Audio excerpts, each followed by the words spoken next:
तो महाराज जी बहुत अच्छा लगा आपके यहाँ दर्शन हुए। हम लोगों को आपने प्रकृति के बारे में और बीमारियों के बारे में, जड़ी बूटियों के बारे में तमाम तरह की अच्छी अच्छी बातें हमको आपने बताई। निश्चित तौर पर हमारे जितने भी साथी हैं आज वो भी आपका ये सत्संग सुन के उनके भी निश्चित तौर पर एक अच्छी जानकारी उनको साझा हुई है हमारे माध्यम से। जंगल में चाटना नहीं है, चाटना नहीं न, कालों से काल महाकाल वहीं पे मिल जाएगा। उसको नांग से दूर से आपको सूंघा देना तो आपको काल जहाँ होगा जे मत दुनिया का है मान लो, ये जेगा नहीं बाबा के दाई मान लो चली गए। तो भगवानी का कृपा ना कुछ थोड़ा के दावा में वो ठीक हो गई। आज 50 किलो का लोड लेकर के चल रही, उसको कहते हैं जुगनू, जोत में जल रही है। तो वो बहु जो मालिक खवाओगे उसको, बहुत से खाते हैं जो खाते हैं तो मान लीजिए जिसको मिर्गी आवत हो। महाराज जी कौन कौन सी बीमारियों का सफल इलाज हो जाता है ऐसी जड़ी बूटियों से? इसमें शुगरों के हो सकता है, टीबियों को हो सकता है, कैंसरों के हो सकता है, और जर बुखार के हो सकता है, चोट चभेट को हो सकता है। दोस्तों चित्रकूट नमस्ते के इस धार्मिक यात्रा के कार्यक्रम में आप सभी का स्वागत है और मैं हूं आपका छोटा सा संतों का दास जुगनू। और ये यहाँ पर देखेंगे तो जो माँ मंदाकिनी जो चित्रकूट में आप जो देखते हैं, रामघाट में देखते हैं, ये उसका उद्गम स्थल है। भमका नाम की ये जगह है जहाँ पे कही जाती है। अब ये हम दिखा देंगे मेरे ठीक पीछे वो सामने की ओर जो है वो कुटियाँ कुछ बनी हुई है। कुछ संत यहाँ पर रहते थे, दुर्लभ प्राचीन संत रहते थे यहाँ पे जंगलों में। तो हम लोग फिर जनपद चित्रकूट के धार्मिक स्थान में हैं और ये घनघोर जंगल है। इस से हम थोड़ा सा हमारे साथियों को ये दिखाएं कि ये हम लोग कहाँ पे हैं। तो ये माँ मंदाकिनी का उद्गम स्थल है। सबसे बड़ी खास बात और सौभाग्यशाली बात है कि हम लोग इस स्थान पर हैं और इस स्थान पे ये बहता हुआ कल कल छल छल करता हुआ माँ मंदाकिनी का निर्मल सा जल अमृत की तरह जो है यहाँ से प्रवाहित होकर वो चित्रकूट, रामघाट और फिर उसके बाद राजापुर और यमुना में जाके समाहित हो जाता है। तो ऐसे दिव्य स्थान घनघोर जंगल के अंदर हम लोग आज संत दर्शन के लिए आए हुए थे। तो हमको यहाँ पे एक संत दर्शन भी हो रहे हैं। सीताराम प्रभु। यहाँ सीताराम प्रभु। प्रभु कितनी उम्र हो गई आपकी? कब से आप साधु संत के इस मार्ग में?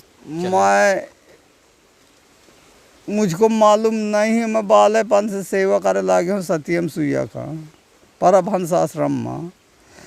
तो न बालकन से करत करत करत मुझको वही ध्यान है, दो मैं साधु हूँ अधो नहीं हूँ साधु। मुँह से उतना ही सेवा है, उतना ही धर्म है, उतना ही कर्म है और उसी से मेरा रोजी रोटी चल रहा है। भगवान जय जय कहे है।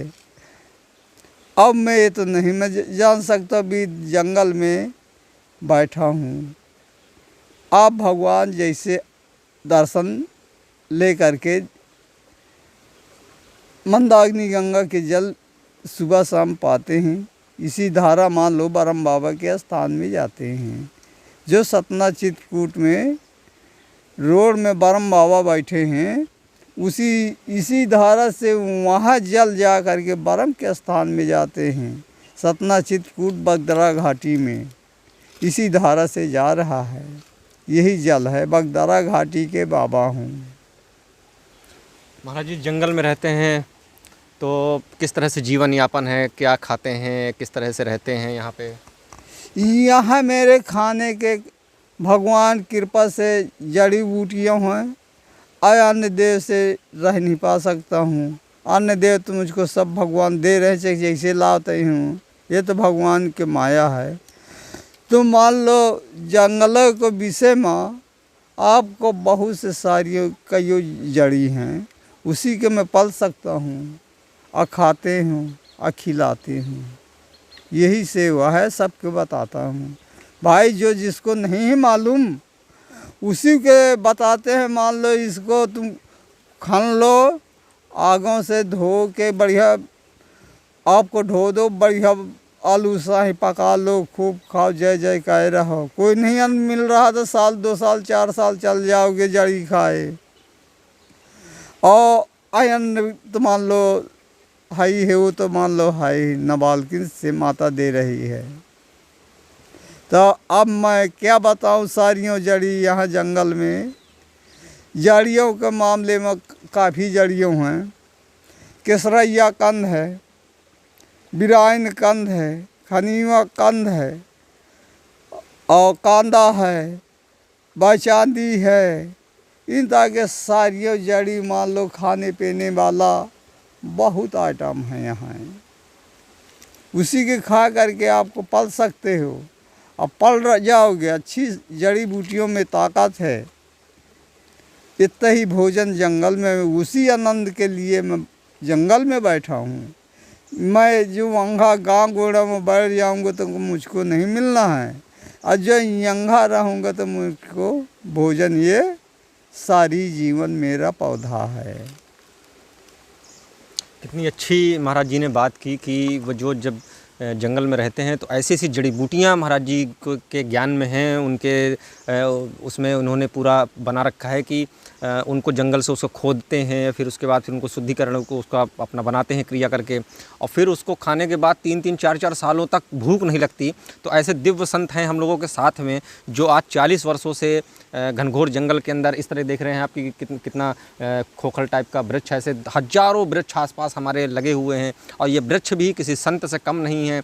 संतों के साथ ये भी एक संत अपनी कठिन तपस्या कर रहे हैं ऐसे में एक जगह पे विश्राम करके। तो महाराज जी, तो आपने बहुत अच्छी हम लोगों को जानकारी दी कि ऐसी ऐसी भी जड़ी बूटियां हैं कि 3-4 साल तक भोजन की मतलब भूख नहीं लग सकती उनको। हाँ, 2-3-4 साल भूख लगेगा, भूख खाना सब चीज़ खाओगे। मान लो अन्न देव नहीं है तो भूखा नहीं मरोगे। जो जानकारियों मान लो जड़ियों में है तो आपको खाइए, बजाय कह रहा हो क्या करना है। बाबा लोगों की क्या ये कंद मूल है, खाओ और सेवा करो, भगवान के नाम लो, जय जय करो। जो कोई आए किसी उसी को दुखित नहीं करना है, प्रेम से उसको एक पाती दे दोगे कंद के नाम को, वो तुमको भगवान भी मिल गया। तो महाराज जी, कितने वर्ष हो गए आप अस्पताल वगैरह तो गए नहीं होंगे? अस्पताल तो मैं कहीं जाता नहीं हूँ। अस्पताल में मेरा नाम नहीं लिखा। सूजी गोली अभी शरीर में नहीं लगा। वैसे दुख तकलीफ में चोट चपेट में नहीं कहीं जा मान ला गोली वोली ले आए हैं, मानी बीमार हो करके अस्पताल में नहीं गया हूँ। 80-85 साल की उम्र हो गया है, हॉस्पिटल के मैं जानता ही नहीं हूँ। खाली मेरे पौधों युग युग जिए और युग युग में सेवा करूँ पौधा का, वही मेरा भगवान है। उसी में मुझको भोजन है। अन्न देव नहीं मिल रहा तो मैं पौधों से 2-4 साल खा के जी लेऊँगा। हर एक चीज़ों मान लो पौधा में फल है, ज़मीन के अंदर है, उसी के आपको बढ़िया निकाल लेंगे। जैसे आपको शकरकंद है, आलू है और भुइयाँ है, इन ताकि सारियों जड़ी मान लो बहुत है मान लो यहाँ पर्वत में, तो उसी के मैं खाकर बसर करा। अभी उसी चल रहा है, अभी खाता हूँ और खिलाता हूँ। तो हाँ, खाता खिलाता हूँ भैया मैं समय में। अब पतझड़ हो गया है, कोई कह दे ये पौधा बता दो, वो पौधा बता दो, तो नहीं पाऊँगा। एक तो मेरा आवश्यकता नहीं है ढूंढ लेने के, अब तो नहीं, अभी मान लो ढूंढ लूँगा। महाराज जी, कौन कौन सी बीमारियों का सफल इलाज हो जाता है ऐसी जड़ी बूटियों से? इसमें शुगरों के हो सकता है, टीबियों को हो सकता है, कैंसरों के हो सकता है, और जर बुखार के हो सकता है, चोट चपेट के हो सकता है। इस सारियों जड़ी मान लो थोड़ी थोड़ी मालूम है, पढ़ा नहीं है मानी, वो सही धर्म के नाम में थोड़ी थोड़ी पहचाना, तो ज़्यादा तो नहीं पहचाना। जैसे कि एक ब्रह्म के जैसे ईश्वर के रास्ते में मार्ग में एक आम आदमी कैसे चल सकता है? आप लोग ध्यान साधना करते हैं, कठिन तपस्या कर रहे हैं, संत हैं आप लोग, तो क्या आशीर्वाद रूप में ऐसा क्या ज्ञान देना चाहेंगे कि जिससे कि जो है गृहस्थ वाले लोगों का भी जीवन जो है सुखमय से आनंदमय से बीते? गृहस्थ आश्रम से ये बढ़िया खेती करो, किसानी करो, नेको चीज़ मान ली पैदा कर लो, उसमें सुखी है। फिर दूसरा ही बात, हमको कितना ही गुस्सा लगे शैतान भी घेर है, तो उसको मान लो लाजवान किसी को नहीं प्रेम से बैठा लो। वो जो आप बैठा लोगे गोद में ले लोगे तो अपना अंग हो जाएगा। जो अंग हो जाएगा तो हमारी सारी दुख दूर होगा। जो हम किसी भाइयों से दुखित कर लेंगे तो हमारे खातिर के हो जाएंगे काल, तो कालों से काल महाकाल। तो जो महाकाल के चक्कर में पड़ जाएंगे तो मान लो हमको बचना नहीं है, बचना है तो उसको सेवन थोड़ी जड़ियों में है। तो जो वो मान लो कहते हैं गौ माता के दूधों से शक्ति बढ़ जा सकती है, उसको पियो। और जो मान लो कोई काल काट दिए हो तो थोड़ा के मधु ले लो और थोड़ा का घी ले लो देसी, आपको चट्टे उंगली में लगा करके ना चाटना नहीं है, चाटना नहीं न, कालों से काल महाकाल वहीं पे मिल जाएगा। उसको नाक से दूर से आपको सूंघा देना तो आपको काल जहाँ होगा तो भाग जाएगा। काल के काटे आपको वो मरेगा नहीं। एक काला कड़ेसर होता है, उसको जड़ियों के ले लो तो वो जड़ियों से बहुत शक्ति है। आपको कालों के डर नहीं है, कालों के डर नहीं है। काला करुआ कड़ेसर मिल सकता है, उससे कोई मार नहीं सकता है। फिर एक जड़ी ऐसा है, आपको तुमको जंगल में छू जाओगे तो उसको लग जाएगा भुलनी, घर नहीं पाओगे, वहाँ भटक जाओगे। तो भुलनी के क्या दवा है? जो सफ़ेद चमकती है कीड़ा, जो कीड़ा चमकती है चौमासे, हर एक पौधों में बैठ के बड़ी है चमक दे रही, वो कीड़ा के पकड़ लो, मारो ना, उसको एक डिबिया में रख लो। जो मान लो भगवान तड़पे, आप वो से तुम खोल दो, खोल के नहीं और फूंक दो, तो फूंक से आपको तुम्हारी जान भी बच जा सकती है। मारो ना। अच्छा महाराज जी समझे नहीं अभी, थोड़ा सा इसको बताइए। फूंक कैसे मार दे, मतलब उसको बंद किए डिब्बी में, फिर उसको खोल करके जब उसको उड़ाना है, जैसे अभी इस डब्बियों में आपको भरी है, इसको खोल दिया है, उसको अब वो कीड़ा निकल के बाहर हो गया। जब बाहर हो गया तो उसको आपको अच्छा ले शरीर में, तो जो तुम्हारे शरीरों में चमक होगा, जैसे वहाँ चमक लपक गए, जैसे वो लपक गए तो लपका के साथ तुम्हारी रोग चला गया। वो शक्ति मान ली, उसको कहते हैं जुगनू,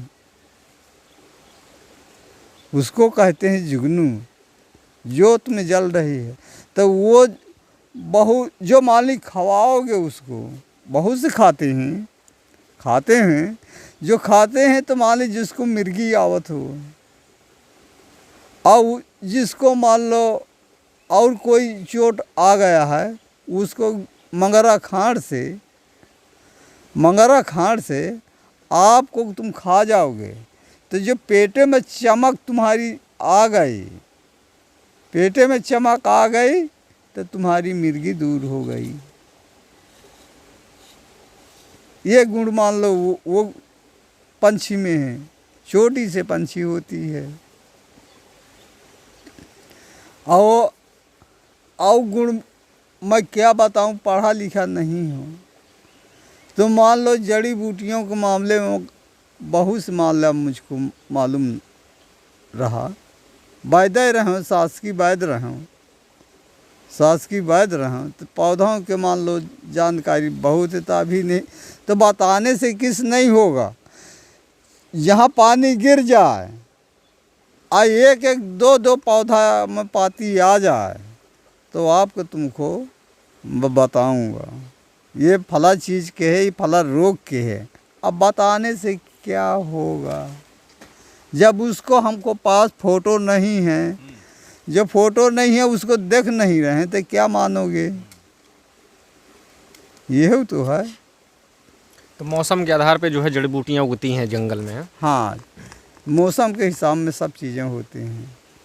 आजकल पतझड़ है तो पतझड़ में मान लो हाय जड़ी तो मान लो वो कीमत के नहीं है, वो कीमत के नहीं है। हाँ, कीमत माने उसका प्रभाव जो है वो अब उतना नहीं है, वो माहौल और परिवेश पूरा बदल गया है। पूरी परिवेश अब तो समझ करके उसको सगले अब गोदावन में और मार्केट में सगले बंद होने जाने के तैयारी है। तो अब क्या उसको बात बोल दे कहे के क्या है। जो मानी देओ तो मान लो उसको जानकारी हो तो देओ, जो जानकारी नहीं तो किसी इंसान के दे नहीं देना है और किसी को बताए से नहीं कुछ करना है। पहले आजमा लेना है फिर बाद में जड़ी के देना है दूसरे के।